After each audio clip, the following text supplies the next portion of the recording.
네, 먼저 기도드리심으로써 오늘의 말씀을 시작하겠습니다. 거룩하시고 전능하신 주 예수님 감사합니다. 오늘도 우리에게 생명을 주시고 공기와 먹을 것을 주시고 주님을 찬양하고 예배드릴 수 있도록 건강을 허락하여 주심을 감사드립니다. 죽을 수밖에 없는 죄인인 우리를 불쌍히 여기시어 이 땅에 오신 주 예수님, 주님 앞에 설 수 없고 더럽고 추악한 우리의 죄악과 허물을 용서하여 주시옵소서. 주님의 거룩하신 보혈로 우리를 깨끗하고 순결하게 하여 주시옵소서. 우리가 신령과 진정으로 주님께 예배드리기 위해 나왔습니다. 주님, 우리를 의롭고 거룩하고 경건하게 하여 주시옵소서. 우리의 피난처 되시며 구원자 되시는 주 예수님, 우리가 우물을 찾는 사슴과 같이 나의 영혼의 목마름으로 주님의 말씀을, 진리를 갈급함으로 이곳에 나왔습니다. 우리가 주님의 말씀에, 진리의 말씀을 듣고 깨닫기를 원합니다. 그리고 성령으로 충만하길 원합니다. 아버지, 우리에게 들을 수 있는 영적인 귀와 마음을 열어 주시옵소서. 그래서 주님께서 주신 지혜로 거룩하신 말씀을 듣고 깨닫고 행하게 하여 주시옵소서. 아버지 앞에 설 수 있도록 우리를 준비시켜 주시옵소서. 모든 순간순간 주님 인도하시고 홀로 영광 받아 주시옵소서. 거룩하시고 전능하신 우리 주 예수 그리스도의 이름으로 기도드렸습니다. 아멘. 오늘은 휴거 예표가 되는 요한계시록 3장의 빌라델비아 교회에게 주님께서 하신 말씀을 살펴보고 또 이스라엘에게 주신 다니엘서 9장 24절과 27절의 말씀, 또 로마서 11장의 말씀을 연결해 보면서 우리 교회에게 주시는 이 마지막 때 경고의 말씀을 전해드리려고 합니다. 우리가 분명히 아는 것처럼 이 빌라델비아 교회는 휴거의 예표가 되는 교회입니다. 요한계시록 3장 7절의 말씀을 먼저 보겠습니다. 빌라델비아 교회의 사자에게 편지하라. 여기서 말씀하시는 교회의 사자는 메신저, 즉 목사를 의미합니다. 주님의 메시지를 받고 그 메시지를 그대로 전달해야 하는 전달자입니다. 계속 보겠습니다. 빌라델비아 교회 사자에게 편지하라. 거룩하고 진실하사. 여기서 거룩하고 진실하신 이분은 바로 그리스도 예수님이십니다. 우리는 예수님께서 이 땅에 오시고 십자가에 오르신 그 연수를 계산할 때 다니엘서 9장 24절부터 27절의 말씀을 보는 것이 제일 쉽습니다. 가장 좋습니다. 그것은 주님께서 이 인류에게 주신 역사의 시간표입니다. 또 그것을 통해서 우리 교회가 시작된 그 시간도 알 수가 있습니다. 다니엘은 바벨론에 포로로 잡혀가서 포로기가 끝날 때쯤에 예레미야 선지자가 기록했던 바벨론 포로기 70년에 대한 내용을 읽었습니다. 다니엘서 9장 1절의 말씀을 보시면 메대 족속 아하수에로의 아들 다리오가 갈대아 나라 왕으로 세움을 받던 첫 해, 곧 그 통치 원년에 나 다니엘이 책을 통해 여호와께서 말씀으로 선지자 예레미야에게 알려주신 그 연수를 깨달아 알았나니 곧 예루살렘의 황폐함이 70년 만에 그치리라 하신 것이니라. 그래서 이제 다니엘은 그때가 끝나가고 있다는 것을 알게 되었는데 아직 그때까지 이스라엘의 귀환을 준비하라는 주님의 말씀이 없었기 때문에 다니엘이 걱정했습니다. 그래서 다니엘이 주님 앞에 나와서 기도한 것입니다. 네, 주님, 우리가 돌아갈 때는 언제입니까? 이 심판이 언제 끝납니까? 라고 주님께 문의를 드렸을 때 응답이 왔습니다. 천사장 가브리엘이 와서 다니엘에게 너가 무릎을 꿇고 기도를 시작한 그 순간부터 응답이 왔다고 전했고 그 해석도 함께 전했습니다. 그것이 다니엘서 9장 24절부터 27절에 기록되어 있습니다. 네, 24절에 다니엘서 9장 24절의 말씀을 보시면 내 백성과 여기서 말씀하시는 내 백성은 이스라엘입니다. 내 백성과 내 거룩한 성을 위하여 70일을 기한으로 정하였나니 허물이 그치며 죄가 끝나며 죄악이 용서되며 영원한 의가 드러나며 환상과 예언이 응하며 그리고 또 다른 성경 번역본에서는 여기 환상과 예언과 선지자라고까지 되어 있습니다. 그래서 환상과 예언이 응하며 또 지극히 거룩한 곳이 기름 부음을 받으리라. 제가 이것을 말씀드리는 이유는 교회의 휴거가 이스라엘과 굉장히 연관이 되어 있기 때문에 먼저 이스라엘에 대해서 말씀을 드리는 것입니다. 주님께서 매우 분명하게 다니엘에게 70일을 주셨습니다. 강력합니다. 70일에는 주님께서 주신 시간표입니다. 이것은 심판이 끝날 쯤에 주신 응답이었습니다. 그리고 70일에가 어떻게 전개될지를 내용을 통해 알 수 있습니다.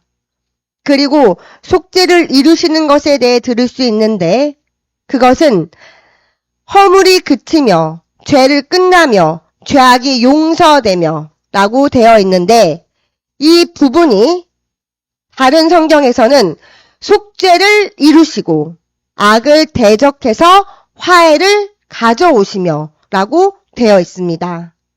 이 70일에는 이스라엘에게 주신 은혜의 시간이라고 말씀하시는 것입니다. 그래서 이 시간표에 따르면 한 지점에서 메시아께서 속죄를 행하십니다. 다시 24절을 보시면 내 백성과 내 거룩한 성을 위하여 70일을 기한으로 정하였나니 허물이 그치며 죄가 끝나며 죄악이 용서되며 영원한 의가 드러나며 환상과 예언과 선지자가 응하며 또 지극히 거룩한 곳이 기름 부음을 받으리라. 이것은 영원한 상태, 새하늘과 새 땅, 새 예루살렘 성까지 연결되는 것입니다. 구원받은 사람들이 영광스러운 나라에 들어갈 때까지의 시간을 의미합니다. 그리고 7년 환란 때 환란 성전이 세워질 것인데 그 환란 성전을 메시아 예수님께서 다시 거룩하게 하실 것입니다. 메시아께서 그 환란 성전에 들어가셔서 거룩한 곳에 기름을 부으실 것입니다. 그리고 25절에서 말씀하십니다. 그러므로 너는 깨달아 알지니라. 예루살렘을 중건하라는 영이 날 때부터 기름 부음을 받은 자 곧 왕이 일어나기까지 7이레와 62이레가 지날 것이요.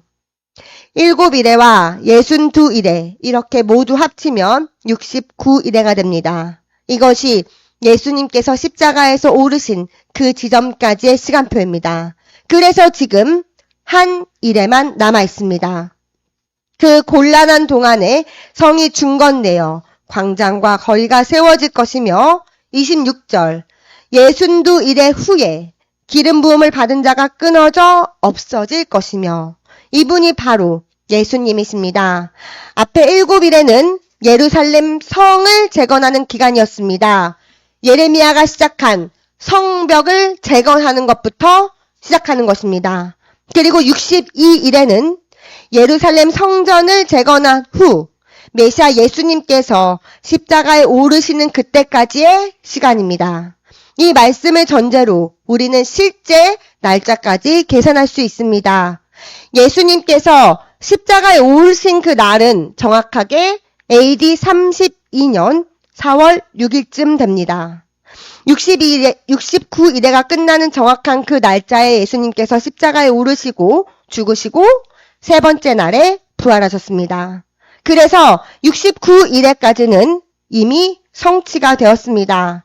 그리고 주님께서 40일 동안 많은 사람들에게 나타나셨고 40일 동안 가르치시고 그 다음에 하늘로 승천하셨습니다. 하나님 아버지 우편에 얼마 동안 계시고 앉아 계시다가 하나님 아버지께 요한계시록을 받으셨습니다. 그래서 이 요한계시록을 예수님께서 받으신 그 날짜도 우리는 예상할 수 있습니다. 그것은 만약에 예수님께서 승천하시기 전부터 계산을 하면 40일을 더해야 하고, 예수님의 부활한 시점으로부터 계산을 하면 40일을 더하고 승천한 시점부터 40일을 빼야 합니다. 이게 무슨 말이냐면 예수님께서 이제 요한계시록을 받으신 그 날짜를 계산할 때 예수님께서 이제 부활하셨잖아요. 그리고 그 부활하신 시점부터 40일 동안 제자들에게 가르치셨어요. 요때는 요한계시록을 받으신 날짜가 아닙니다. 그 이후부터 시작해서 요한에게 주신 그 날짜가 요한이 5세부터 97세 그 사이쯤에 요한계시록을 받았다고 기록이 되어 있어요. 그러니까 그러니까 예수님께서 십자가에서 죽으시고 40일 동안 가르치신 그 시점부터 요한이 95세, 96, 97 요때쯤 받았으니까 요 사이에 예수님께서 요한계시록을 받았다고 계산할 수 있다는 말입니다. 네, 한 65년 정도 그 기간이 있습니다. 그 사이에 예수님께서 요한계시록을 받으셨습니다. 이게 중요한 거는 아니지만 이것도 연구하시는 분들이 있어서 선지자님께서 이 말씀을 해주셨기 때문에 네, 제가 말씀을 드리는 거고요. 네, 그리고 70번째 일회에서 이제 한 일회가 남았을 때 예수님께서 시계를 멈추셨습니다. 오늘날 우리가 바로 그 지점에 있습니다. 이것을 교회 시대, 은혜 시대라고 불립니다. 약 2000년이 지났습니다. 이 시간 동안에 이방인 교회가 들어오게 하셨습니다. 예언적 시간표에서 이방인 교회는 전혀 언급하지 않으셨습니다. 여기서도 너의 거룩한 성과 너의 백성이라고만 말씀하셨습니다. 그래서 오늘의 말씀은 교회인 우리가 받은 그 구원을 더 진지하게 바라볼 수 있는 계기가 될 것입니다. 화면에 예언적 시간표를 보여주시면 여기 예수님의 승천 후에 교회 시대가 시작되었습니다. 그쵸? 저기. 지금 우리가 있는 시간이 바로 이 교회 시대입니다. 그리고 이 교회의 휴거, 여기 화살표가 올라가는 그 지점에 휴거가 있습니다. 그리고 우리는 그 휴거 시점이 매우 가까이 있다는 것을 알고 있습니다. 정말로 휴거 직전의 세대라고 볼 수 있습니다. 하나님께서 이 71회라는 이스라엘의 시계를 멈추시고 이방인 교회가 들어오게 하셨습니다. 그리고 이제 교회를 여기서 데려가신 이후에는 이제 다니엘의 마지막 70번째 일회를 시작하실 것입니다. 여기가 이제 7년 환란, 요때가 다니엘의 70번째 일회입니다. 이때는 다니엘에게 말씀하신 그 날입니다. 다니엘이 주님께 무릎을 꿇고 간구했습니다. 이스라엘을 풀어주실 때까지 얼마나 더 심판하려고 하십니까? 즉, 이 70번째 일회는 이스라엘의 심판에 대한 기간입니다. 이것을 통해서 주님께서 우리 교회에게 주시는 경고는 반역은 끔찍하다는 것입니다. 하나님의 거룩한 백성들을 회복하시기 위해서 그 안에 심판을 넣으셨는데 그 심판의 이유는 바로 반역, 즉 배교 때문이라고 말씀하십니다. 그리고 그 결과는 매우 혹독하다고 말씀하십니다. 하나님께서는 반드시 죄를 심판하시기 때문입니다. 그리고 우리가 바로 이 요한계시록 2, 3장의 교회 시대입니다. 교회를 준비시키시기 위해서 예수님께서 우리 교회들에게 편지를 주셨습니다. 이 요한이 있을 때의 이 시대에는 소아시아 지역에 7교회가 있었습니다. 지금의 튀르키예 그 지역에 있었던 7교회입니다. 예수님께서 그 7교회의 각 상태를 아셨고 전하는 편지를 직접 쓰시고 보내셨습니다. 그리고 요한계시록 1장을 보시면 예수님 메시아께서 나타나시고 7 금촛대 사이에 서 계신 예수님을 볼 수가 있습니다. 그 7촛대가 바로 교회를 상징합니다. 바로 거기서 교회에게 전하는 편지를 불러주시고 계시는 것입니다. 그 편지에서는 교회에 대한 평가를 하셨습니다. 7교회에게 편지를 쓰실 때 7교회 중에 그 7교회들 중에 2교회가 그들의 영혼으로 들어갑니다. 이 7교회는 또 교회사를 상징합니다. 교회의 기독교 운동, 또 카톨릭, 천주교, 오순절 운동, 마틴 루터, 개신교의 탄생, 복음주의의 탄생 등 긴 교회사를 설명하신 것입니다. 네, 그 7교회가 그 튀르키예 지역에 있던 소아시아 7교회에게 쓰신 편지인데 그게 또 이 교회사를 의미한다고도 말씀하셨습니다. 교회가 받은 박해와 핍박, 그리고 카톨릭의 탄생 등이 그 7교회 안에 다 포함이 되어 있습니다. 이 세대의 교회들, 우리 이 세대의 교회들은 다 마틴 루터의 종교 개혁을 통해서 개신교에 속해 있습니다. 그리고 그 안에서 부흥을 통해 복음주의가 탄생합니다. 그 7교회 프로필을 보시면 2교회가 그들의 영원으로 들어가는 것이 소개되어 있습니다. 우리가 그 말씀에 집중해야 합니다. 왜냐하면 우리가 바로 그 시대를 살고 있기 때문입니다. 빌라델비아 교회를 휴거 교회의 모델로 삼으셨고 그들은 영원한 천국에 들어갑니다. 그런데 라오디게아 교회에 대해서도 말씀을 하셨는데 라오디게아 교회는 책망받은 교회입니다. 라오디게아 교회는 미지근하고 세속적이며 이 세상 것을 사랑하고 거룩하지 않은 교회입니다. 예수님께서 바깥에 계신 교회입니다. 기독교의 모양은 있지만 거룩함이 없는 교회입니다. 주님을 교회 바깥으로 내쫓은 교회입니다. 그래서 요한계시록 3장 20절에서 주님께서 그 문을 두드리시는 장면이 나옵니다. 요한계시록 3장 20절입니다.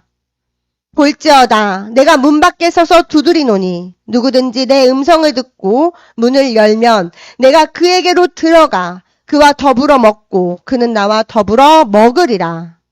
라오디게아 교회는 환란에 들어가는 교회를 상징합니다. 매우 두려운 말씀입니다. 이 라오디게아 교회는 환란으로 들어갈 것입니다. 그들은 휴거 후에 7년 환란 때에 목뱀을 당하지 않는다면, 회개하지 않는다면 그대로 불못으로 가게 될 것입니다. 바로 이런 형식으로 이 메시지가 빌라델비아 교회를 포함한 7교회에게 분명히 메시지를 전하셨습니다. 또한 주님께서 교회에게 메시지를 전하실 때 자신을 분명하게 소개하셨습니다. 예를 들면 주님은 거룩하십니다. 초월하신 하나님이십니다. 부도덕으로부터 구별되어 계십니다. 그리고 또 전하시는 메시지를 분명히 알 수 있도록 말씀하셨습니다.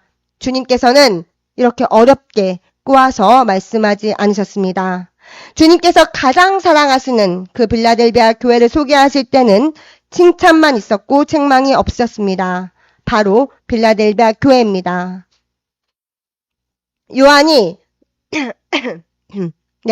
휴거를 준비하는 교회로서 우리가 7교회의 그 목사들 중에 한 사람이라고 상상을 해보면 우리가 더 좋을 것 같습니다. 우리가 그 준비를 해야 하기 때문입니다. 주님께서 여러분에게 어떠한 편지를 전달하기 위해서 여러분을 불렀다고 상상해 보십시오. 여러분에게 주님께서 어떤 편지를 주셨을까요? 어떤 교회에게는 너희가 지금처럼 하게 되면 화가 있을 것이다. 내가 너희를 칠 것이다. 라고 편지를 주신 교회도 있습니다. 또 지옥에 갈 것이다. 라고 말씀하신 교회도 있고요. 또 너희가 매우 잘하고 있다. 라고 칭찬하신 교회도 있습니다. 예수님께서 직접 쓰신 편지입니다. 버가모 교회에게는 너희가 타협했다 라고 책망하셨습니다. 주님께서는 우리가 이 설교단에서 또한 사람들에게 복음을 전할 때, 전도할 때 그 모든 것을 보신다고 말씀하셨습니다. 그래서 우리가 선자님께서 말씀하셨습니다. 우리가 이 강대상에서 말씀을 전할 때 우리의 청종은 사람이 아니라 하나님이라고 말씀하셨습니다. 그렇기 때문에 목사들이, 목회자들이 얼마나 두려움과 떨림을 가지고 이 강대상에 서야 되는지 여러분은 이해하셔야 합니다. 우리가 어떠한 말을 하거나 행동을 할 때 주님께서 다 보고 그것을 기록하신다는 것을 우리는 절대로 잊어서는 안 됩니다. 그래서 두려움과 떨림을 가지고 우리가 끝까지 구원을 이뤄내야 하는 것입니다. 계속해서 다시 돌아가서 요한계시록 3장 7절에 주님께서 사랑하시는 그 교회를 보겠습니다. 빌라델비아 교회 사자에게 편지하라. 거룩하고 진실하사 다윗의 열쇠를 가지신 이. 자, 여기서 다윗의 열쇠를 가지신 이 말씀이 굉장히 중요합니다. 이스라엘과 연결이 되어 계시는 하나님이십니다.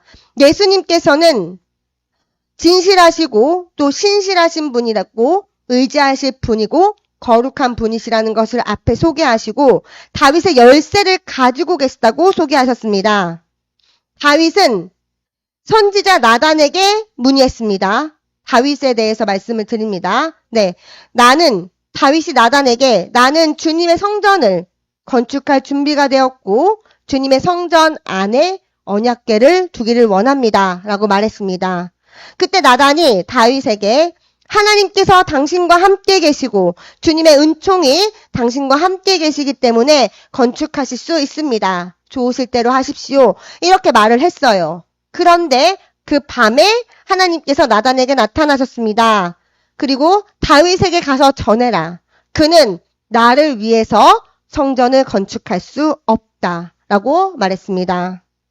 그러나 또 다윗에게 주님께서 약속을 주십니다. 그것은 너의 아들이, 너의 자손이 주 야훼를 위해 성전을 건축할 것이고 그가 보좌에 앉아서 영원히 다스릴 것이다. 라고 말씀하셨습니다. 여기서 영원히라는 단어가 강조되어 있습니다. 이것은 솔로몬을 뜻하는 것이 아닙니다. 왜냐하면 그는 죽지 않아야 하는 왕이기 때문입니다. 다윗의 더 위대한 자손이신 바로 메시아 예수님을 의미하는 것입니다.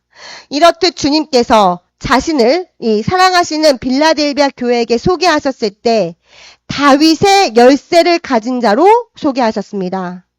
오직 예수님만이 다윗의 열쇠를 가지셔서 누가 하나님의 영원한 나라에 들어갈 수 있고 또 들어갈 수 없을지를 결정하십니다. 그래서 빌라델비아 교회에게 한 번 닫으면 열 자가 없고 한 번 열면 닫을 자가 없다고 말씀하신 것입니다. 바로 주님의 주권을 말씀하시는 것입니다. 예수님께서 예루살렘에 들어가실 때 사람들이 다윗의 자손이여, 다윗의 자손이여 라고 말했습니다. 그들은 메시아께서 다윗의 자손이라는 것을 알고 있었습니다. 그래서 이제 예수님께서 마침내 자신을 다윗의 열쇠를 가지시니라고 직접 소개하신 것입니다. 예수님께서 다윗의 보좌에 앉으셔서 영원히 다스리실 것입니다. 우리는 그 날을 굉장히 기대하고 있습니다. 그래서 메시아의 나라는 다윗 나라 위에 세워진다는 것입니다. 그리고 예수님의 보좌는 다윗의 보좌를 기초로 합니다. 그래서 이 다윗의 열쇠라는 이것은 매우 중요한 역할을 합니다. 그리고 8절입니다. 볼지어다 내가 내 앞에 열린 문을 두었으되 능히 닫을 사람이 없으리라. 내가 내 행위를 아노니. 여기서 내가 내 행위를 아노니 이 말씀은 나는 무소부재하신 하나님이시다 라는 것을 말씀하시는 것입니다. 나는 모든 것을 안다 라고 말씀하십니다. 그렇기 때문에 우리 교회는 하나님은 위에 계시고 나는 땅에 있고 나는 집에 몰래 침대 속에 숨어 있기 때문에 하나님께서 나를 지금 보실 수 없다. 그렇기 때문에 나는 내가 원하는 대로 하고 싶은 대로 하겠다라고 말할 수가 없다는 것입니다. 요한계시록 1장에서 아까 말씀드렸었는데 그 7 금초대 사이를 예수님께서 걸으시는 모습을 우리는 볼 수 있습니다. 그것은 그 7교회는 교회를 의미합니다. 그 사이를 걸으신다는 것은 예수님께서 우리 교회들이 하는 그 모든 것을 알고 계시다는 것이며 또 그렇기 때문에 주님의 판단은 매우 정확합니다. 이 요한계시록의 말씀은 마지막 때에 대한 말씀입니다. 말세에 대한 책입니다. 이 책에서는, 이 메시지에서는 마지막 때의 메시지이기 때문에 또 지금 우리에게 주시는 메시지입니다. 주님께서 우리에게 직접 살아서 지시를 주고 계시다고 생각해야 합니다. 스가랴서 3장 9절에서도 이렇게 말씀하십니다. 만군의 여호와가 말하노라. 내가 너 여호수아 앞에 세운 돌을 보라. 한 돌에 7눈이 있느니라. 내가 거기서 새길 것을 새기며 이 땅의 죄악을 하루에 제거하리라. 여기서 한 돌에 7눈, 이것도 모든 것을 보고 아시는 예수님, 하나님을 의미합니다. 또 스가랴서 4장 10절에서도 같은 말씀이 있습니다. 작은 일의 날이라고 멸시하는 자가 누구냐? 사람들이 수룹바벨의 손에 다림줄이 있음을 보고 기뻐하리라. 이 7은 온 세상에 두루다니는 여호와의 눈이니라 하니라. 그런데 아직도 많은 크리스천들이 뭔가를 숨기고 죄를 범할 수 있다고 착각하고 있습니다. 그런데 이 7교회인 요한계시록에 나오는 교회들에게 말씀하시는 모습을 보면 주님께서는 내가 너의 행위를 아노니 라고 반복해서 나옵니다. 즉 주님께서는 우리의 모든 행위를 아신다는 뜻입니다. 그래서 보시면 8절 요한계시록 3장 8절을 다시 보시면요. 네. 볼지어다 내가 내 앞에 열린 문을 두었으되 능히 닫을 사람이 없으리라. 여기 빌라델비아 교회에게 열어주신 그 문은 거대한 문인데 그것은 전도와 섬김의 문이라고 말씀하십니다. 전도와 섬김의 문입니다. 요한복음 9장 4절을 보시면 때가 아직 낮음에 나를 보내신 이의 일을 없나요? 있나요? 네, 다시요. 요한복음 9장 4절의 말씀에서 때가 아직 낮음에 나를 보내신 이의 일을 우리가 하여야 하리라. 밤이 오리니 그때는 아무도 일할 수 없느니라. 이렇게 말씀하십니다. 이것이 우리 빌라델비아 교회들이 해야 하는 일을 말씀하시는 것입니다. 그리고 이제 요한계시록 3장 끝에서 그 문이 닫힙니다. 이 섬김과 전도의 문이 닫히는 것입니다. 그리고 그날은 휴거가 일어나는 날이죠. 네, 그리고 4장 1절에서 또 다른 문이 열리게 됩니다. 2일 후에 내가 보니 하늘에 열린 문이 있는데 그 음성이 이르되 이리로 올라오라. 이 말씀은 바로 휴거가 일어나는 것을 상징합니다. 그리고 2절에서 말씀하십니다. 내가 갑자기 성령에 감동되었더니 네, 이거는 그냥 제가 읽는 거예요. 네. 여기서 성령에 감동되었다는 것은 우리가 성령으로 완전히 변화되었다라는 것을 의미합니다. 그리고 이 시점에 위치가 바뀌는 것을 알 수 있습니다. 이 땅에서 이제 하나님의 보좌 앞으로 우리의 시점이 바뀌는 것입니다. 그리고 이 4장 1, 2절부터 시작해서 요한계시록 22장 16절 전까지는 교회에 대한 언급이 없습니다. 교회에게 말씀하시고 편지를 쓰시는 요한계시록 3장에서의 그 위치는 땅입니다. 그 후에는 하늘, 그 보좌에 대해서 듣습니다. 그리고 재림의 내용이 있는 요한계시록 19장까지 갑니다. 네, 19장에서 예수님께서 재림하실 때 거기에 교회라는 언급은 없지만 우리가 주님과 함께 휴거된 교회가 내려온다는 것을 우리는 또 알고 있습니다. 네, 그래서 사랑받는 교회인 빌라델비아 교회를 위해서 아무도 닫을 수 없는 문을 열어주셨습니다. 그 문은 전도와 섬김을 위한 문이고 이후에는 휴거의 문입니다. 하나님의 나라로 들어가는 문입니다. 매우 강력합니다. 사랑하는 교회를 위해서 아무도 닫을 수 없는 문을 주님께서 활짝 열어주셨습니다. 그리고 많은 압력과 요한계시록 3장 8절을 다시 보여주시면 그들이 여기서 내가 내 행위를 아노니 내가 작은 능력을 가지고서도 내 말을 지키며 내 이름을 배반하지 아니하였도다. 이 말씀을 보시면 이 상황을 짐작할 수 있습니다. 이들은 많은 압력과 박해로 인해서 예수님과 그분의 이름을 부인할 수 있는 그 환경에 있었고 그런 부인할 수 있는 기회가 많이 있었지만 그들은 그렇게 하지 않았다고 말씀하신 것입니다. 내 말을 지키며 이것은 여러분의 마음에 하나님의 말씀을 두고 그 말씀대로 살아가는 것을 의미합니다. 주님께 순종하는 것을 의미합니다. 그리고 요한계시록 3장 9절을 보시겠습니다. 여기서 이제 오늘의 주요 메시지가 연결이 됩니다. 보라, 사탄의 회당, 곧 자칭 유대인이라 하나 그렇지 아니하고 거짓말하는 자들 중에서 며칠 내게 주어 그들로 와서 내 발 앞에 절하게 하고 내가 너를 사랑하는 줄 알게 하리라. 이것은 굉장히 강력한 말씀입니다. 빌라델비아 교회는 주님을 섬기고 있었지만 아까 박해가 있었다고 말씀을 드렸습니다. 그것은 바로 사탄의 회당, 곧 자칭 유대인이라 하나 그렇지 않고 거짓말하는 자들이 달려와서 이방 교회의 발 앞에 이게 빌라델비아 교회는 주님을 섬기고 있었는데 아까 박해가 있었다고 말씀드렸습니다. 그리고 이 9절에서는 사탄의 회당, 곧 유대인이라 하나 그렇지 않고 거짓말하는 자들이 달려와서 우리 이방인 교회의 발 앞에 절하게 될 것이라고 말씀하시는 것입니다. 여기서 말씀하시는 자칭 유대인이라고 하는 자들은 정말로 유대인입니다. 영적인 유대인, 그런 유대인의 의미가 아니라 정말 유대인이라는 것입니다. 이들은 유대인입니다.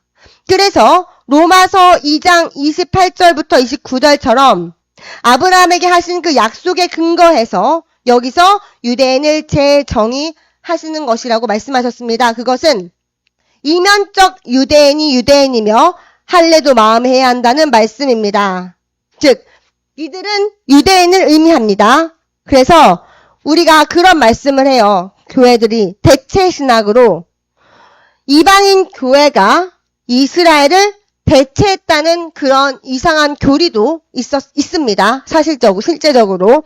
그런 대체 신학은 잘못된 것입니다. 이들은 진짜 유대인이고 유대인이 하나님께서 유대인을 위한 그 계획들이 있습니다. 그것을 우리가 대체했다고 말할 수 없다는 것입니다. 그리고 여기서 회당에 있는 이 유대인들이 이방인 교회들을 박해하고 싸웠다고 말씀하십니다. 그들은 예수님과 싸웠던 것입니다. 그래서 그들을 사탄의 회당이라고 부르시는 것입니다. 그들이 사탄의 미션을 수행하는 자들이기 때문입니다. 왜냐하면 그 유대인들은 오직 유대인만 하나님의 나라를 상속받을 것이라고 생각했기 때문에 이방인이 들어오는 이 현상을 받아들이지 않았습니다. 그래서 그들이 우리 이방인 교회들을 박해했었습니다. 유대인들이. 그리고 10절을 보시면 여기서 중요한 말씀이 있습니다. 이것은 사랑하는 교회들에게 하시는 말씀인데 10절에서는 휴거의 목적도 볼 수 있습니다. 그리고 예언적 시간표에 이 말씀을 넣을 수 있습니다. 요한계시록 3장 10절 내가 나의 인내의 말씀을 지켰은즉 내가 또한 너를 지켜 시험의 때를 면하게 하리니 이는 장차 온 세상에 임하여 땅에 거하는 자들을 시험할 때라. 여기서 시험의 때를 면하게 하신다는 곳의 말씀을 보시면 그 이유는 밑에 위에 너희가 인내의 말씀을 지켰기 때문이라고 말씀하십니다. 주님께서는 이들이 주님의 인내의 말씀을 지키는 그 믿음으로 인해서 반드시 움직이셔야 하셨습니다. 그것이 바로 시험의 때를 면하게 하시는 것입니다. 그렇다면 이 시험의 때가 언제일까요? 우리는 알고 있습니다. 정말로 들어가고 싶지 않은 그 환란의 때입니다. 그래서 주님께서는 내가 또한 너를 지켜 시험의 때를 면하게 할 것이라고 말씀하셨습니다. 주님께서는 그것을 통과하게 하겠다고 말씀하지 않으셨습니다. 그것으로부터 구별시키겠다고 말씀하셨습니다. 그리고 그 시험의 때는 온 세상에 임하기 때문에 아무도 피할 수가 없습니다. 우리에게 분명히 말씀하시는 것은 휴거 후 7년 환란이 시작되기 전에 땅에서 교회를 데려가신다는 것입니다. 주님께서 우리를 교회로 부르신 것은 우리를 파괴하시려는 의도가 아닙니다. 아시죠? 예수님께서 우리를 교회로 부르신 것은 우리를 심판하시고 우리를 파괴하시고 환란에 두시려고 우리를 부르신 것이 아니에요. 우리를 건지시고 먼저 구원하시고 주님의 말씀을 순종하게 하기 위해서 교회들을 부르셨다고 말씀하셨습니다. 네, 3장 9절에 대한 말씀은 계속 뒤에서도 볼 것이니까 좀 넘어갈게요. 네. 그리고 3장 9절을 지금 보면 다시 3장 9절의 말씀을 보면 이 부분에서는 또 우리가 알 수 있는 것이 뭐냐면 보라 사탄의 회당 곧 자칭 유대인이라 하나 그렇지 아니하고 거짓말하는 자들 중에서 몇을 내게 주어 그들로 와서 내 발 앞에 절하게 하고 라고 말씀하십니다. 이 내 발 앞에 절하게 하고 이 부분에서 이스라엘 민족의 부흥을 말씀하시는 것입니다. 지금 이스라엘은 메시아 예수님을 인정하지 않고 있습니다. 지금의 상태가 어떻든 간에 때가 되면은 교회의 회당에 사랑하시는 백성, 그 이스라엘을 주실 것이라고 말씀하십니다. 이스라엘이 교회로 올 것입니다. 그리고 우리를 인정하게 된다는 것입니다. 이제 그리스도 예수님을 이스라엘이 영접하고 그들도 이 구원에 참여하게 되는 것입니다. 우리의 구원은 사실 이 나무가 있습니다. 하나님의 그 구원의 나무가 있는데 사실 이 나무는 원래 이스라엘이 붙여져 있던 참 감람나무였습니다. 우리는 이것을 절대 잊으면 안 됩니다. 그런데 그 참 감람나무에서 이스라엘이 꺾이고 우리가 거기에 접붙임을 받았습니다. 그래서 이스라엘과 우리 교회는 한 가족이 됩니다. 자, 이제 로마서 11장의 말씀을 통해서 우리에게 주신 이 구원, 이 우리 돌 감람나무인 이방인이 이스라엘을 통해서 우리가 받게 된 이 구원에 대해서 좀 더 살펴보겠습니다. 로마서 11장 1절입니다. 그러므로 내가 말하노니 하나님이 자기 백성을 버리셨느냐? 그럴 수 없느니라. 여기서 말씀하시는 자기 백성이 바로 이스라엘입니다. 그럴 수 없다는 것은 강한 부정을 나타내는 것입니다. 그럴 수 없느니라. 나도 이스라엘이니요. 아브라함의 씨에서 난 자요. 베냐민 지파라. 이가 누구입니까? 바로 사도 바울입니다. 그가 이렇게 고백하는 것입니다. 2절입니다. 하나님이 그 미리 아신 자기 백성을 버리지 아니하셨나니. 네, 매우 강력합니다. 다른 하나님의 예언적 시간표를 보겠습니다. 네, 여기서 보시면 이것은 이스라엘에 대한 시간표입니다. 여기서 십자가 전을 보시면요. 그리스도 예수님께서 여기 밑에 글씨를 보시면 그리스도 예수님께서 이스라엘에게 자신을 직접 소개하셨습니다. 십자가 전에 예수님의 공생애에서 예수님께서는 자신이 이스라엘의 왕으로 메시아로 왔다는 것을 이스라엘에게 직접 소개하셨습니다. 그리고 이제 십자가 후부터는 제자들이 이스라엘에게 예수님을 전합니다. 여기까지는 이스라엘에게 오신 메시아를 전한 거예요. 네, 그 다음에 스데반의 순교가 있었습니다. 그때 제자들이 이제 유대인들에게 예수님 소개하는 것을 멈추고 흩어지죠. 도망갑니다. 박해가 시작됐기 때문에. 그리고 이제 우리 이방인들에게 복음이 전해진 것입니다. 바로 지금이 바로 이 교회 시대입니다. 이 시간표에서 아브라함의 언약이 저기 앞에 있습니다. 그것이 바로 이스라엘에게 예수님을 전한 그것입니다. 창세기 12장 1절부터 3절을 보시면 아브라함에게 주신 언약과 약속을 볼 수 있습니다. 창세기 12장 1절입니다. 여호와께서 아브라함에게 이르시되 너는 너의 고향과 친척과 아버지의 집을 떠나 내가 내게 보여줄 땅으로 가라. 아브라함이 메소포타미아 지역의 갈대아 우르에서 떠났을 때 그는 하나님께서 인도하시는 대로, 그가 어딜 정한 것이 아니죠. 아브라함은 온전히 하나님께 순종하여서 하나님께서 인도하시는 그 길을 따라 갔는데 그가 강을 따라갔습니다. 그것은 가축을 데리고 간 것을 볼 수 있습니다. 그리고 시리아까지 올라가고 약속의 땅에 들어가게 됩니다. 거기가 바로 헤브론입니다. 헤브론. 네, 노아의 후손인 아브라함이 헤브론에 정착하고 거기서 히브리인들이 나옵니다. 아브라함의 언약의 내용에는 땅과 큰 민족과 하나님의 축복들을 약속하셨습니다. 그리고 그 축복 안에 메시아 예수님이 있습니다.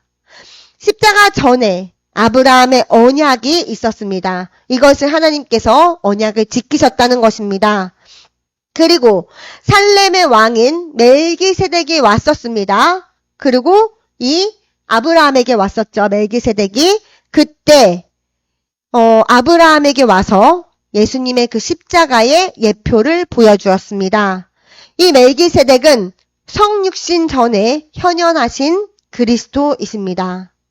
그리고 예수님께서 아까 보셨다시피 그 시간표를 보셨다시피 예수님께서 오셔서 공생애를 시작하셨을 때 십자가에 오르시기 전에 이스라엘에게 자신을 소개하셨고 그들이 알아보기를 노력하셨습니다. 그러나 이스라엘이 그분을 영접하지 않았습니다.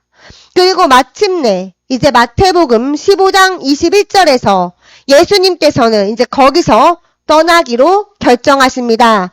마태복음 15장 21절입니다. 여기 이제 소제목은 가나안 여자의 믿음입니다. 이방인 여자의 믿음입니다. 예수께서 거기서 나가사 두로와 시돈 지방으로 들어가시니 우리가 그때 하나님의 성전 기둥을 배울 때 저희가 두로에 대해서 배웠죠. 두로는 인신 제사를 하던 그런 끔찍한 이방 종교가 있던 땅이었습니다. 그리고 22절입니다. 가나안 여자 하나가 그 지경에서 나와서 소리질러 이르되 주 다윗의 자손이요. 죄송해요. 네. 이 가나안 여자가 나와서 그 그리스도 예수님에게 다윗의 자손이요. 이렇게 부른 것입니다.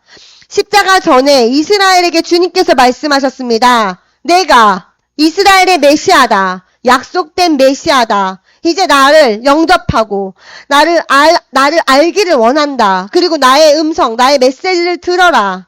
이렇게 말씀을 굉장히 오랫동안 하셨지만 이스라엘은 거절했습니다. 그러나 15절에서 이제 가나안 여자, 이방인 여자가 이것을 알아본 것입니다. 주 다윗의 자손이여 라고 주님을 불렀습니다. 그녀는 다윗의 자손이라는 것까지 알았습니다. 그리고 주님을 알아본 것입니다. 주님께서는 이스라엘이 주 다윗의 자손이시여 나의 메시아여 라고 하기를 원하셨지만 이스라엘은 거부했습니다. 마태복음 15장 24절입니다. 예수께서 대답하여 이르시되 나는 이스라엘 집에 잃어버린 양 외에는 다른 데로 보내심을 받지 아니하였노라 하시니 예수님께서 나는 야곱의 잃어버린 양에게 보냄을 받았다 라고 이렇게 말씀하셨습니다. 그러나 그들이 거부했기 때문에 이제 그 다음으로 이방인을 위한 미션이 시작된 것입니다.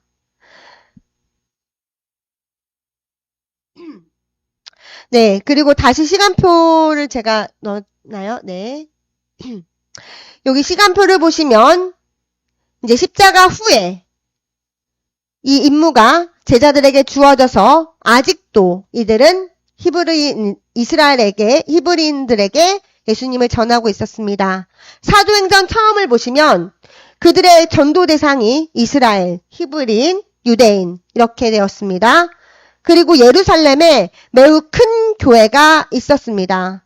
그리고 2장을 보시면 오순절에 수천 명의 사람들이 그 예수님을 영접하게 되었습니다. 그래서 사도행전 2장부터 7장을 보시면 제자들은 예수님께서 누구이신지를 이스라엘에게 전하는데 바빴습니다. 너희가 여기서 예수님을 십자가에 못 박았다. 그분께서 주님이시고 왕이시다. 그러나 사방은 그분을 붙잡아두지 못했고 그분은 부활하셨다. 이것을 전한 것입니다. 그러나 사도행전 7장에서 스데반이 죽임을 당했고 이제 그들이 도망을 쳤습니다. 전능하신 주님께서 이 스데반의 사건 이후로 이제 유대인들, 그 그리스도인들을, 교회들을 유대와 사마리아와 땅 끝까지 보내십니다. 그래서 지금 우리 이 동쪽 끝인 한국에서도 주님의 복음을 듣고 있는 것입니다. 그리고 사도행전 9장 1절부터 9절을 보시면 사도 바울이 그리스도를 박해하고 죽이는 것을 볼 수 있습니다. 그때는 사울이었습니다. 네. 그리고 그 사울이 다메섹으로 크리스찬들을 죽이러 갑니다. 바로 이 부분이 사울이 이제 크리스찬들을 박해하고 죽이는 그 부분을 요한계시록 3장 9절에서도 바로 이와 같은 말씀을 하신 것입니다. 네. 보라 사탄의 회당 곧 자칭 유대인이라 하나 정말로 유대인입니다.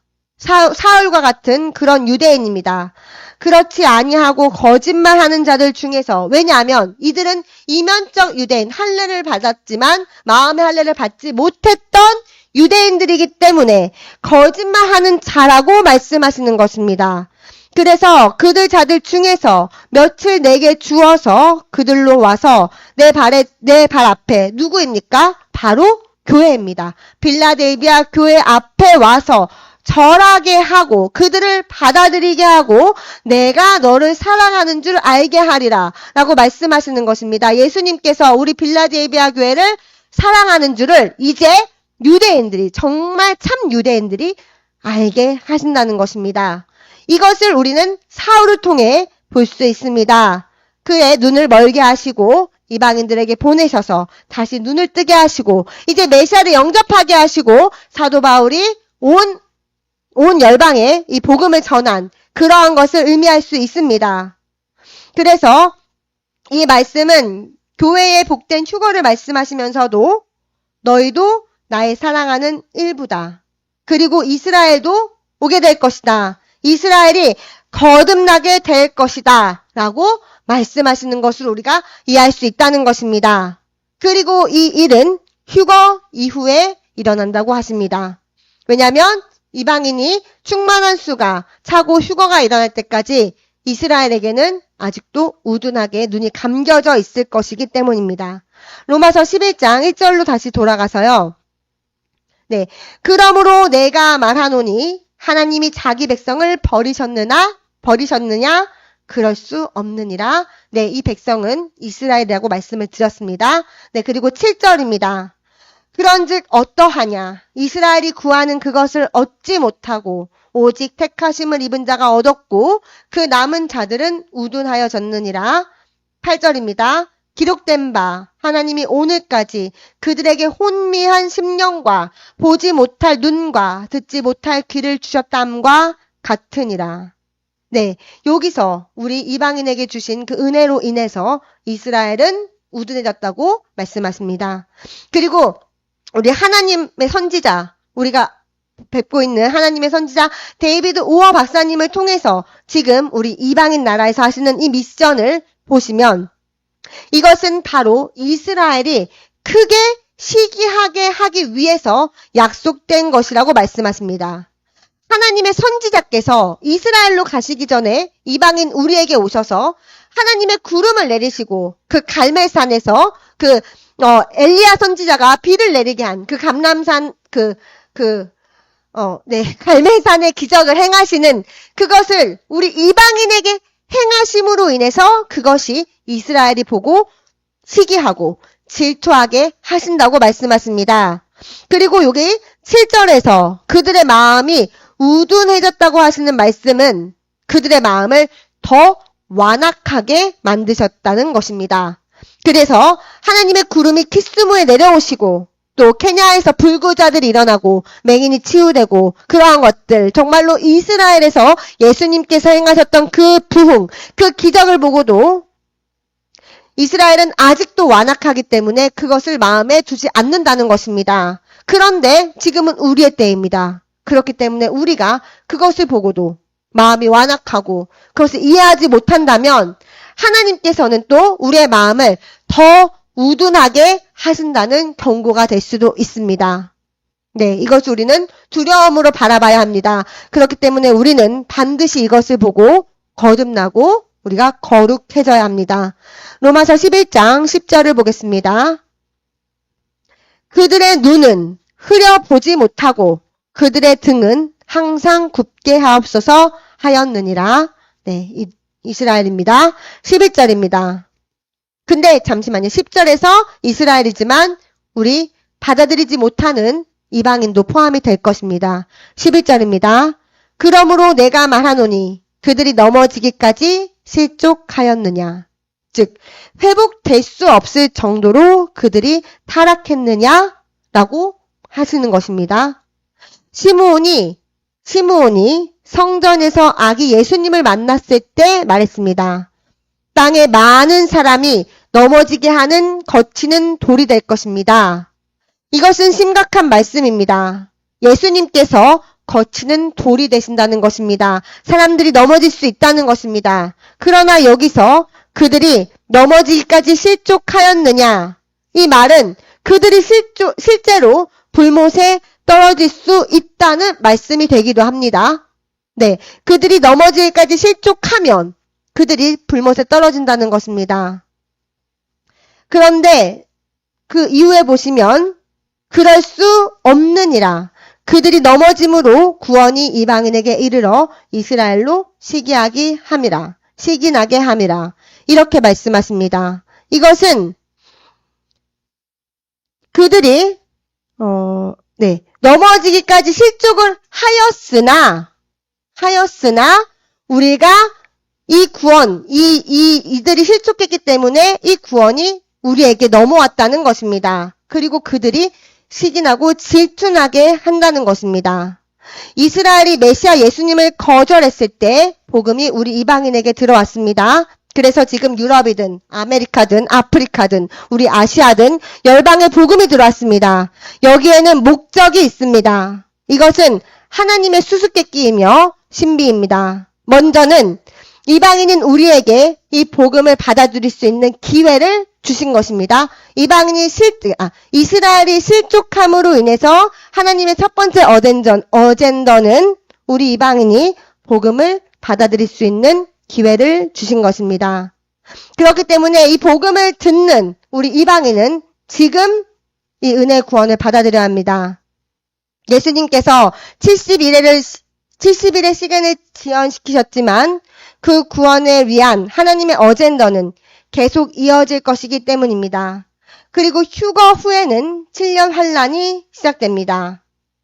우리가 알아야 하는 것은 환란 때는 하나님께서 이스라엘을 보호하시는 때입니다.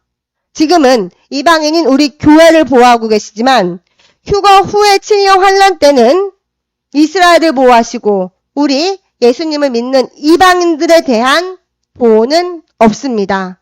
이것을 교회들이 매우 분명하게 깨달아야 합니다. 왜냐하면 아직도 많은 크리스천들이 휴거 이후의 7년 환란 중에도 하나님께서 뭔가를 보호하실 거라는 것을 굉장히 믿는 분들이 많습니다. 왜냐하면 하나님께서 끝까지 우리를 지키신다라는 그것을 알고 있기 때문에 그 믿음이 있는데 그 믿음을 가지고 지금 거듭나서 지금 휴거를 준비해야 합니다. 왜냐하면 선자님께서 굉장히 많이 말씀하셨어요. 휴거 이후에는 교회를 보호하지 않는다고 말씀하셨습니다. 우리가 죽는 것을 피할 수가 없다는 것입니다.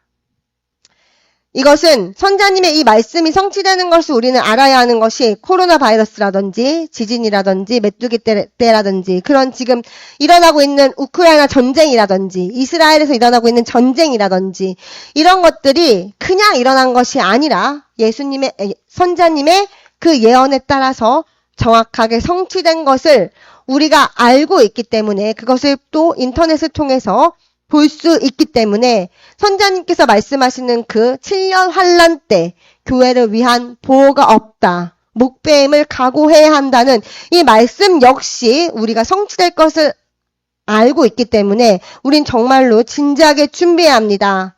이런 것을 볼 때 우리에게 다가올 그 환란은 매우 어렵다는 것을 우리는 이해해야 합니다. 그래서 이 빌라델비아 교회는 휴거되는 교회 모델인데 또 아까 말씀드렸다시피 라우디게아 교회는 휴거 이후에 환란에 빠져 들어가는 교회입니다. 그리고 그런 교회가 굉장히 많이 있다는 것이 사실 문제입니다. 네, 계속해서 하나님의 이 시간표에서 이스라엘이 그러면 언제 들어오는지에 대해서 계속 살펴보겠습니다. 로마서 11장 11절입니다. 그러므로 내가 말하노니 그들이 넘어지기까지 실족하였느냐? 그럴 수 없느니라. 그들이 넘어짐으로 구원이 이방인에게 이르러 이스라엘로 시기나게 함이니라. 그들의 넘어짐이 세상의 풍성함이 되며 그들의 실패가 이방인의 풍성함이 되거든 하물며 그들의 충만함이리요. 하나님의 선지자님께서는 교회 휴거 이후에도 계속해서 사역을 하실 것입니다. 그리고 이 유대인의 전도자 14만 4천이 나타나는 때에 이르게 될 것입니다. 두 선자님과 그 앞에 14만 4천이 있습니다.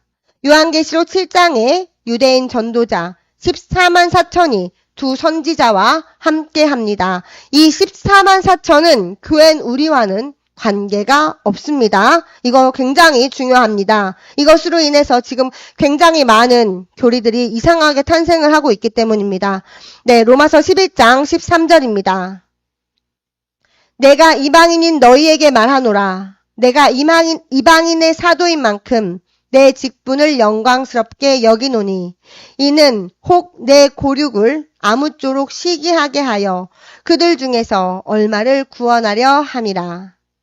사도 바울이 나는 내 사역을 영광스럽게 여기는데 그 이유는 내 골육을 즉 이스라엘을 질투나게 해서 그들이 이제 와서 예수님을 영접하게 할 수 있게 하기 때문에 나는 이것이 나의 영광이 된다고 말한 것입니다.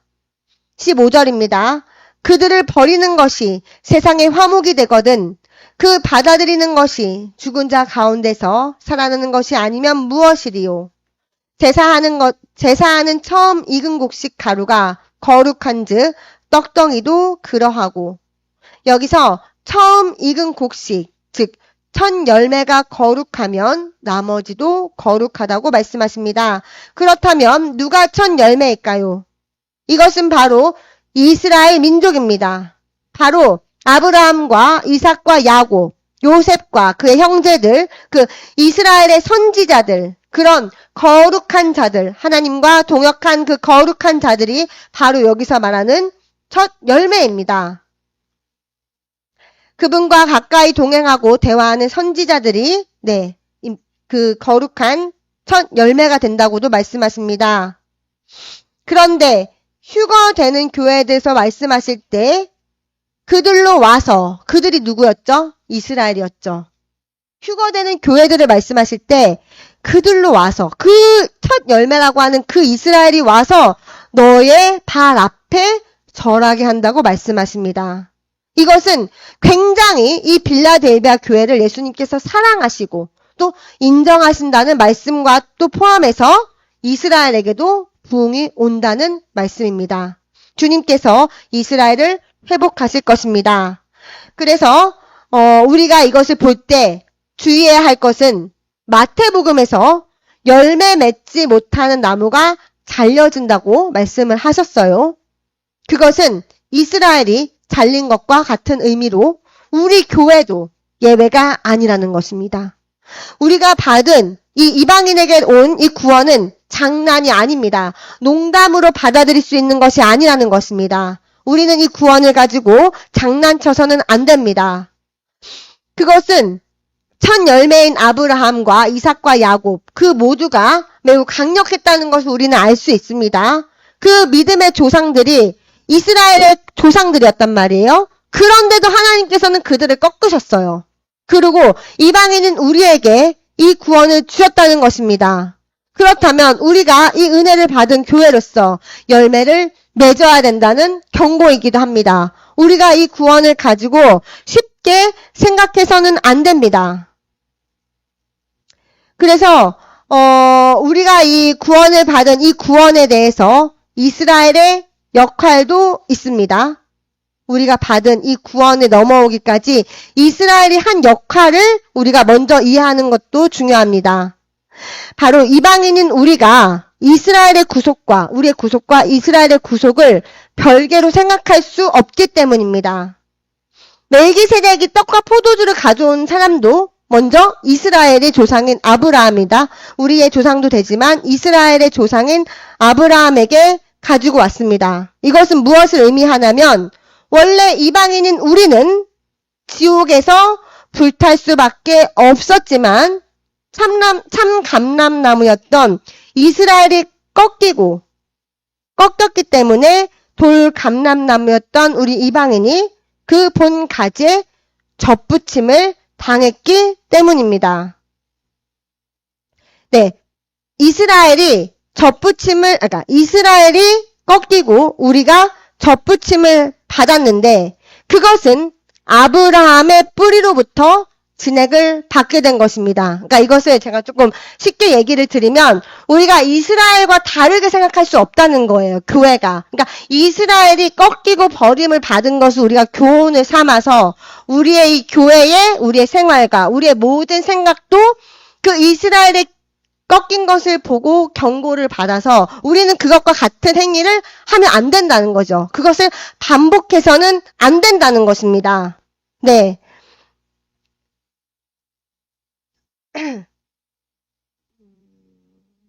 넘어가서, 네. 그래서, 우리가 이 구원을 가지고 장난쳐서는 안 됩니다. 계속해서 이스라엘의 가지에 대한 말씀을 좀 더 보겠습니다. 로마서 11장 17절입니다.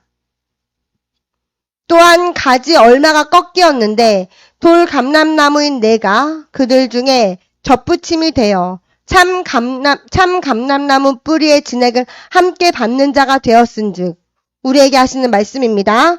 그 가지들을 향하여 자랑하지 말라. 자랑할지라도 내가 뿌리를 보존하는 것이 아니오 뿌리가 너를 보존하는 것이니라. 즉 이스라엘을 대적하지 말고 이스라엘을 사랑해야 한다고 말씀하시는 것입니다. 우리가 이스라엘을 무시할 수 없다고 말씀하십니다. 주님께서 이스라엘이라는 가지를 자르시고 우리를 붙이셨습니다. 이스라엘이 메시아를 거부했을 때 그 가지를 꺾으셨고 예수님께서 십자가에서 못 박히셨습니다. 그때 선지자들을 죽이고 내게 파송된 자들을 돌로 치는 자여 암탉이 그 새끼를 날개 아래 모음같이 내가 내 자녀를 모으려 한 일이 몇 번이냐 라고 주님께서 말씀하셨습니다. 그래서 교회인 우리는 지금 이스라엘 민족의 진액을 받고 있습니다. 이스라엘과 우리는 절대로 떨어질 수가 없습니다. 그러나 그것은 또 우리의 권리가 아닙니다. 돌 감람나무인 이방인인 우리는 하나님의 계획에서 결코 언급되지 않았습니다. 다니엘서의 71회에서도 그에 대해서는 언급이 없었습니다. 계속해서 로마서 11장 19절입니다. 그러면 내 말이 가지들이 꺾인 것은 나로 접붙임을 받게 하려 함이라 하리니 이방인 교회는 접붙임을 받은 것이기 때문에 자랑해서는 안 된다고 말씀하시는 것입니다. 20절입니다. 옳도다. 그들은 믿지 아니함으로 꺾이고 너는 믿음으로 섰느니라. 높은 마음을 품지 말고 도리어 두려워하라. 이것이 굉장히 중요한 말씀입니다. 우리 교회들에게 주신 말씀에서 경고하신 말씀에서 히브리서 여긴 없습니다. 히브리서 6장 4절부터 6절 저희가 매우 알고 있죠. 은혜 받은 자들의 은혜의 남용입니다. 그리고 히브리서 10장 26절부터 31절, 그리고 베드로후서 2장 19절부터 22절과 같은 말씀이 여기 20절의 말씀과 같은 것입니다. 우리도 믿지 않으면 꺾이게 된다는 것입니다. 아브라함과 이삭과 야곱으로부터 나온 민족은 이스라엘 민족이었습니다. 그런데 그들이 꺾였습니다. 그리고 이제 21절이 바로 우리를 위한 교훈입니다. 로마서 11장 21절입니다. 하나님이 원 가지들도 아끼지 아니하셨은즉 너도 아끼지 아니하시리라. 이 말씀이 사실 굉장히 두렵습니다. 주님께서 이스라엘 본 자손, 굉장히 사랑하신 이스라엘도 꺾으셨다면 우리를 꺾지 않으실 이유가 없다는 것입니다. 우리가 주님 앞에 배교하고 반역하고 불순종한다면 주님께서 우리를 꼭 꺾으신다고 말씀하십니다. 그래서 지금 우리 교회 안에 있는 죄를 가지고 장난치는 것, 이런 것들은 끝나야 합니다. 이집트의 바로 왕이 마음이 완악해진 것을 우리는 기억할 수 있습니다. 우리가 마음이 완악해지면 휴거에 참여할 수가 없습니다. 그러면 그 끔찍한 7년 환란에 빠지게 되고 결국은 불못에 떨어질 수 있다는 것입니다. 이것은 농담이 아닙니다. 우리의 구원은 이스라엘의 뿌리에 근거합니다. 이스라엘에게 행하셨다면 우리에게도 행하실 수 있다는 것입니다. 22절입니다. 그러므로 하나님의 인자하심과 준엄하심을 보라. 넘어지는 자들에게는 준엄하심이 있으니 너희가 만일 하나님의 인자하심에 머물러 있으면 그 인자가 너희에게 있으리라. 우리가 하나님의 인자하심을 선택해야 합니다. 그래서 그 인자함 안에서 우리는 순종하는 삶을 살아야 합니다. 그리고 하나님의 준엄하심도 있다는 것을 절대 잊어서는 안 됩니다. 23절입니다.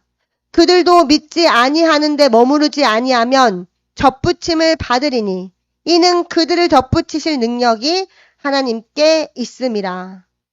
구원은 우리의 어떠한 행위나 다른 특별한 것으로 받은 것이 아닙니다. 율법주의, 행위 구원은 잘못된 것입니다. 우리가 받은 은혜가 감사하고 그 받은 은혜에 합당한 삶과 행위를 하는 것이지 우리의 어떠한 행위를 가지고 구원을 받는 것은 아닙니다. 구원은 다른 종교들이나 다른 것이 아니라 오직 여호와 야훼 이스라엘의 하나님 한 분께만 속합니다. 24절입니다. 내가 원 돌 감람나무에서 찍힘을 받고 본성을 거슬러 좋은 감람나무에 접붙임을 받았으니 원 가지인 이 사람들이야 얼마나 더 자기 감람나무에 접붙이심을 받으랴. 이것이 바로 이스라엘에 대한 말씀입니다. 하나님께서는 이스라엘을 반드시 회복하실 것입니다. 그래서 원래 우리는 하나님의 구속 계획에 그 구원에 없었습니다. 따라서 우리는 이 구원을 가지고 장난칠 수 없고 또 우리 주변에 누군가가 그 구원의 확신, 예수님을 믿기만 하면 구원받는다라고 하는 그런 거짓 복음을 전하는 사람이 있다면 우리는 그들에게 말해주어야 합니다. 우리의 구원은 너무나 은혜이며 귀한 것이며 이것은 특별한 것이며 특권입니다. 그렇기 때문에 우리는 이 구원을 가볍게 여길 수 없습니다. 우리가 이 구원을 받고 회개를 버릴 수 없습니다. 거룩함을 거부할 수 없습니다. 불의를 쫓을 수 없습니다. 우리가 거듭나지 않아도 천국에 갈 수 있다는 그런 거짓말을 더 이상 해서는 안 됩니다라고 반드시 말해주어야 합니다. 지금의 많은 교회들이 예수님을 믿고 회개하면 천국 간다고 말을 해요. 근데 이 말이 틀린 말은 아니죠. 그러나 이 안에 내재되어 있는 굉장히 중요한 우리가 해야 되는 것이 있습니다. 그것은 바로 거듭나는 것입니다. 성령으로 반드시 거듭나는 것이 있어야 우리가 천국에 들어갈 수 있다고 분명히 예수님께서 말씀하셨습니다. 그 거듭나는 것이 무엇입니까? 우리가 세상으로부터 죄로부터 구별되는 것입니다. 이전의 삶과 다른 삶을 살아야 된다는 것입니다. 왜냐하면 우리는 원래 돌감람나무였습니다. 우리의 본성은 좋지 않다는 거예요. 우리는 버려진 돌감람나무의 본성을 가지고 있어요. 그런데 의로운 자, 거룩한 그 아브라함이라는 그 가지, 그 나무에 우리가 접붙임을 받아서 그 진액을 받는다고 합니다. 그러면 우리가 이 돌감람나무의 그 본성을 가지고 있을 수 없다는 것입니다. 여기에 접붙임을 받았기 때문에 우리는 이 의로운 감람나무를 진액을 받아서 우리가 그 의로운 행실을 겉으로 보여야 된다는 것입니다. 그런데 어떻게 내가 크리스찬이고 내가 아브라함의 자손이 되었고 하나님의 백성이 됐다고 하면서 어떻게 옛날의 그 행위를 계속할 수 있냐는 것입니다. 또 그렇게 하고서도 나는 천국 갑니다. 나는 죽으면 천국 갈 자신이 있습니다. 어떻게 이렇게 말할 수 있냐는 것입니다. 그것을 우리 목사님들께서 먼저 강대상에서부터 바꿔주어야 합니다. 왜냐하면 양은 몰라요. 성도들은 자기 목사님께서 어떻게 말씀을 하시면 그 말씀이 진리인 양 받아들입니다. 그렇기 때문에 그 양들이 죄를 용인하는 목사님 밑에 있으면 그 양들도 죄를 용인하는 것입니다. 그러나 목회자의 혈교가 바뀌고 목사님이 거룩함을 말하고 구별됨과 죄를 버리는 것을 설교를 한다면 그 성도들은 바뀝니다. 분명히 바뀔 수밖에 없어요. 그러니까 목회자들이 이것을 두려워하면 안 됩니다. 오히려 그 성도들이 나를 어떻게 생각할까를 두려워할 것이 아니라 하나님께서 나를 어떻게 보실까? 내 강대상에서 전하는 그 메시지가 하나님 앞에 옳은가, 타당한가를 생각해보고 전해야 합니다. 네.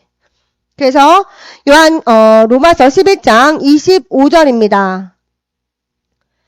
형제들아, 너희가 스스로 지혜 있다 하면서 이 신비를 너희가 모르기를 내가 원하지 아니하노니 이 신비는 이방인의 충만한 수가 들어오기까지 이스라엘의 덜어는 우둔하게 된 것이라. 이스라엘에 대한 신비, 미스테리가 있다고 말씀하십니다. 즉 이스라엘 전체가 메시아를 거절한 것은 아니고 일부는 영접했다고 말씀하십니다. 그리고 그들이 거부한 것이 또 영원히 그렇게 되는 것은 아닙니다. 그것은 이방인의 충만한 수가 차기까지입니다. 그리고 26절에서는 온 이스라엘이 구원을 받으리라고 말씀하십니다. 또 이것이 바로 요한계시록 3장 9절에서 말씀하시는 것입니다. 이스라엘이 이제 와서 엎드릴 것이고 거듭날 것이고 참 메시아를 경배할 것이라고 말씀하십니다. 휴거 이후에는 이스라엘에게 부흥이 있을 것입니다. 그래서 로마서 11장 25절은 매우 중요합니다. 이방인의 충만한 수가 차면, 즉 교회 시대가 끝나고 휴거가 일어나면 이제 우리를 인도하시던 이 하나님의 선지자님께서는 이방인으로부터 시선을 돌려 이스라엘의 구원과 구속을 위해서 사역하게 되실 것입니다. 그리고 또 이 말씀이 이방인들이 휴거 후에 7년 환란 때 거듭나지 않는다는 뜻은 아닙니다.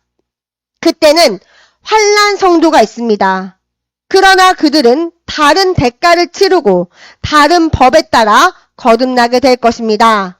바로 그들은 목배임을 당하는 그 순교가 있을 것입니다.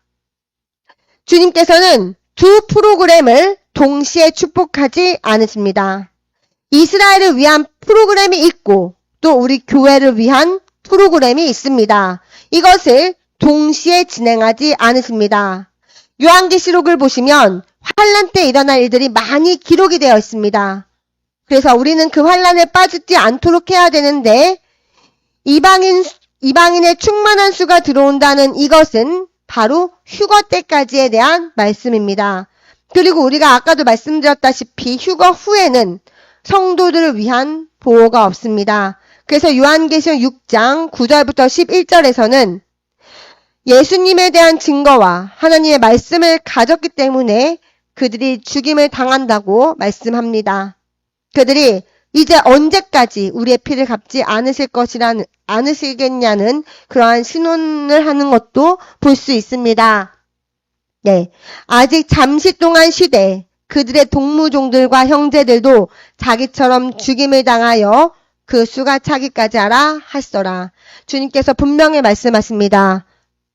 동무종들과 형제들도 자기처럼 죽임을 당한다고 말씀하십니다. 휴거 후에는 예수님을 믿는 이방 성도들을 위한 보호가 없다는 것입니다.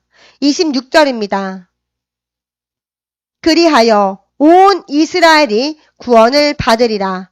기록된 바 구원자가 시온에서 오사 야곱에게서 경건하지 않은 것을 돌이키시겠고, 여기서 이스라엘의 부흥을 말씀하시는 것입니다. 그리고 다시 딴 구절을 보고 연결해서 말씀을 드리면 이사야서 59장 20절을 보시면 여호와의 말씀이니라. 구속자가 시온에 임하며 야곱의 자손 가운데에서 죄가를 떠나는 자에게 임하리라. 여기서 아까 로마서 11장 26절에서도 그리하여 온 이스라엘이 구원을 받으리라. 기록된 바 구원자가 시온에서 오사라고 되어 있어요. 그리고 이사야서 59절에서도 구속자가 시온에 임하며 이렇게 말씀하십니다. 그쵸? 근데 29절에서는 온다고 하고 20절에서는 임한다고 해요. 그래서 로마서 11장 26절에서 하시는 말씀은 하늘의 시온을 말씀하시는 것입니다. 이 두 시온은 다른 시온이에요. 하늘에 있는 하늘의 시온을 말씀하시는 것입니다. 로마서 11장 26절. 구원자가 하늘의 시온에서 오사고요. 그리고 이사야 59장 20절에서는요. 시온의 땅을 의미해요. 이스라엘의 시온을 말합니다. 그래서 구속자가 하늘에서 이 땅의 시온에 임한다는 것을 의미합니다. 구원자가 땅의 시온으로 올 것을 말씀하십니다. 그래서 스가랴서 14장 10절을 우리가 보았습니다. 주님께서 이제 하늘의 시온으로부터 오셔서 감람산에 발을 디디시고 지진이 일어납니다. 이것이 하나님의 시간표에서 환란 후, 7년 환란 후에 있을 지상 재림입니다. 그리고 또 그때 예수님의 대적들에게 일어날 일을 볼 수 있습니다. 스가랴서 14장 12절입니다. 그들의 예루살렘을 친 모든 백성에게 여호와께서 내리실 재앙은 이러하니 곧 섰을 때에 그들의 살이 썩으며 예수님의 대적들에게 일어날 끔찍한 재앙입니다. 그들의 살이 썩으며 그들의 눈동자가 눈구멍 속에서 썩으며 그들의 혀가 입속에서 썩을 것이며, 네, 굉장히 두려운 말씀입니다. 이것이 재림 때 있을 일입니다. 그리고 요한계시록 7장에서 보는 부흥도 있습니다. 대환란 때 대부흥이 있다고 말씀하셨습니다. 네. 로마서 11장 이제 마지막 부분을 볼 건데요. 26절에서 구원자가 시온에서 오사 야곱에게서 경건하지 않은 것을 돌이키시겠고, 바로 죄와 지옥 불못으로부터 이스라엘을 구원하시기 위해 예수님께서 오시는 것입니다. 27절입니다. 내가 그들의 죄를 없이 할 때에 그들에게 이루어질 내 언약이 이것이라 함과 같으니라. 여기서 말씀하시는 언약은 예레미야서 31장 31절부터 34절까지 말씀하신 은혜의 새 언약입니다. 네, 이것은 넘어가겠습니다. 네, 이것은 언약의 조상인 아브라함에게 이렇게 약속하신 언약이에요. 이삭과 야곱으로 인해서 이스라엘에게 구원이 온다는 말씀입니다. 그리고 이사야서 59장 20절과 21절에서도 바로 그 언약에 대해서 말씀하신 것입니다. 네. 그리고 이제 이어서 로마서 11장 28절을 보겠습니다. 복음으로 하면 그들이 너희로 말미암아 원수된 자요. 택하심으로 하면 조상들로 말미암아 사랑을 입은 자라. 네, 우리 이방인에게 말씀하시는 이스라엘에 대한 말씀입니다. 그래서 이것을 말씀드리면 아브라함과 이삭과 야곱은 매우 신실했습니다. 그들의 조상입니다.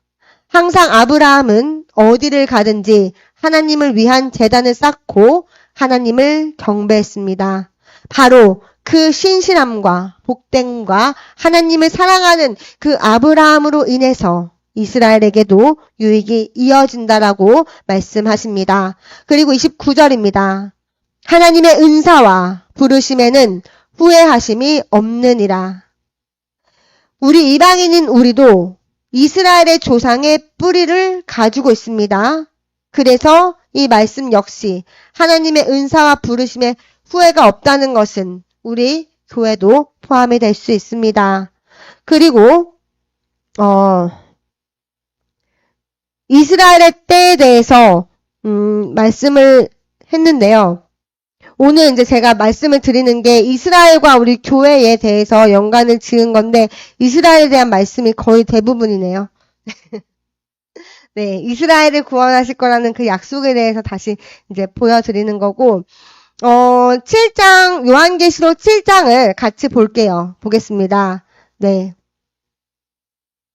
먼저 요한계시록 7장 1절의 말씀인데요. 이거는 이스라엘의 때를 말씀하신다고 보시면 됩니다.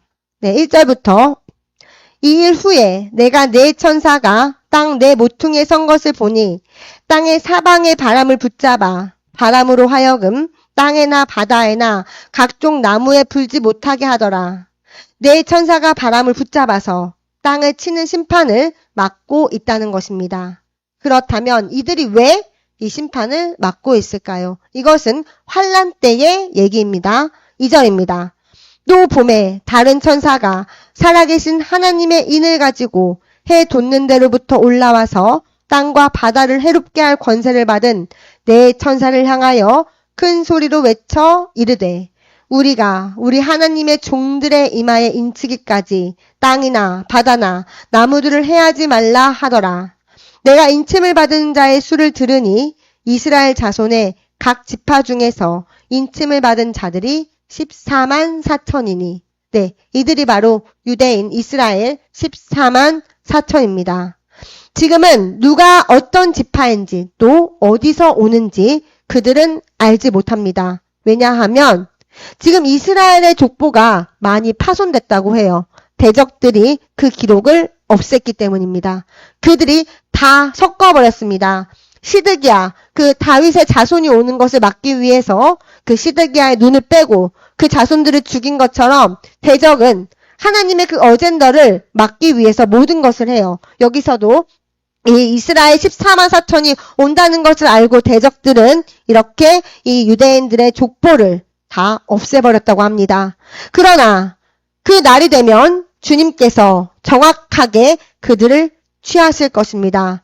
모든 지파가 드러날 것입니다. 그래서 7절부터 보시면, 5절부터 보시면 유다 지파 중에 인침을 받은 자가 1만 2천이요. 루벤 지파 중에 1만 2천이요. 갓 지파 중에 1만 2천이요. 아셀 지파 중에 1만 2천이요. 납달리 지파 중에 1만 2천이요. 므낫세 지파 중에 1만 2천이요. 시므온 지파 중에 1만 2천이요. 레위 지파 중에 1만 2천이요. 이사갈 지파 중에 1만 2천이요. 수불론 지파 중에 1만 2천이요. 요셉 지파 중에 1만 2천이요. 베냐민 지파 중에 인침을 받은 자가 1만 2천이라. 지금 신천지가 얘기하는 그 자기들이 지은 그 각 지파의 그런 거는 말도 안 되는 거예요, 사실. 네. 여기 이스라엘에서 일어날 14만 4천입니다. 그래서 그 날에 정확하게 이 14만 4천을 하나님께서 취하실 것입니다. 이 사람들은 분명히 히브리인입니다. 한국이 아니에요. 네. 이방인 교회인 우리는 이 히브리인 14만 4천이 절대로 들어가지 않습니다. 그 미혹에 우린 절대로 빠져서는 안 됩니다. 그리고 이들은 대환란 때 두 선지자님과 함께 복음을 전하게 될 것입니다. 지금 활동하는 자들도 아닙니다. 네, 9절입니다.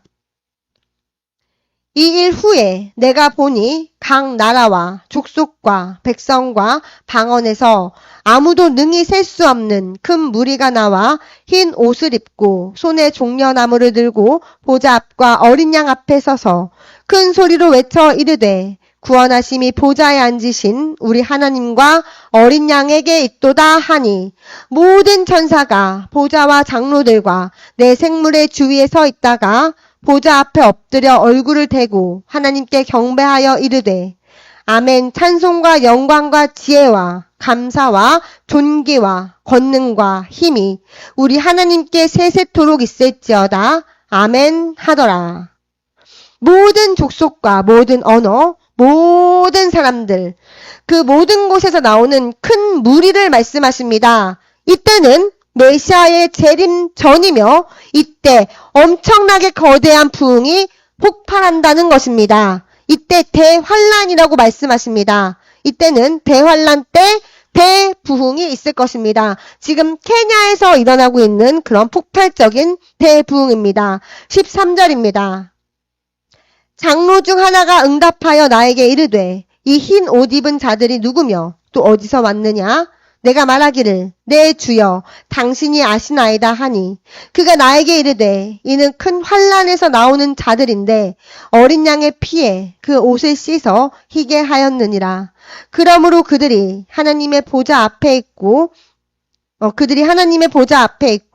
또 그의 성전에서 밤낮 하나님을 섬기며 보좌에 앉으시니까 그들 위에 장막을 치시리니 그들이 다시는 줄이지도 아니하며 목마르지도 아니하고. 네, 이 16절은 대환란 때가 지나고 모든 성도들에게 주시는 약속이라고 말씀하십니다. 네, 그래서 사실 그래요. 우리가 환란 전에 있을 휴거에 참여하는 것이 굉장히 중요합니다. 그러나 선지자님께서 우리에게 전도하고 이 주님의 오심을 전하라고 하는 그 전도의 그 어젠더에는 사실 이 끝때까지 우리의 그 계획, 하나님의 계획이 있다는 것입니다. 우리가 휴거가 되도록 준비를 하면 사람들에게 전하는 이유는 이 마지막 때 대부흥, 이 마지막에 구원에 결국 지옥에 떨어지지 않고 심판 때 목배임을 당하든 아니면 살아남든 이 하나님의 구원에 동참하라는 그것이 들어가 있는 것입니다. 우리가 휴거되지 못하더라도 짐승의 표를 받지 말고 죽어야 하는 이유는 하나님의 구속 계획은 휴거가 끝이 아니라는 거예요. 이스라엘이 끝이 아니라는 것입니다. 끝까지 우리의 그 구속 계획이 있다는 것입니다. 그래서 이스라엘에게도 멈춘 시간이 있고 나중에 기회를 주신 것처럼 우리에게도 그 기회는 있다는 것입니다. 얼마든지 우리가 주님의 구원에 들어갈 수 있습니다. 그래서 예수님을 믿고 회개하고 이 거룩함의 대로에 동참하는 것이 가장 중요합니다.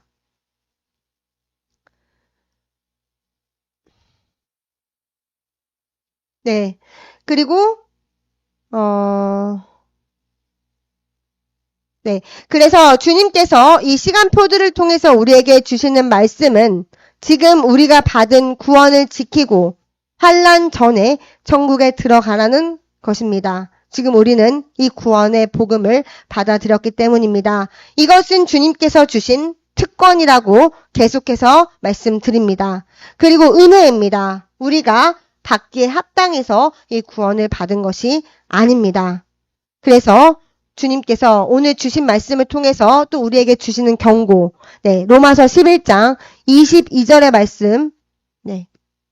그러므로 하나님의 인자하심과 준엄하심을 보라. 넘어지는 자들에게는 준엄하심이 있으니 너희가 만일 하나님의 인자하심에 머물러 있으면 그 인자가 너희에게 있으리라. 그렇지 않으면 너도 찍히는 바 되리라. 네, 이스라엘을 통해서 우리에게 경고하시는 말씀입니다. 우리가 버림받을 수 있기 때문에 언제나 구원을 매우 주의하라고 말씀하십니다.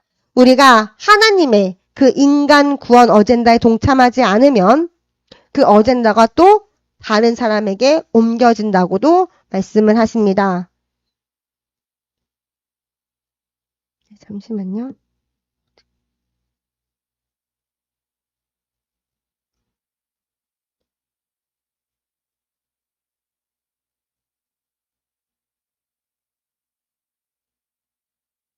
왜냐하면 하나님의 그 어젠더는 우리를 기다리지 않으시기 때문입니다. 하나님께서는 계속해서 하나님의 어젠더를 실행하시고 우리가 모를 때도 하나님께서는 하나님의 거룩하신 어젠더를 행하십니다.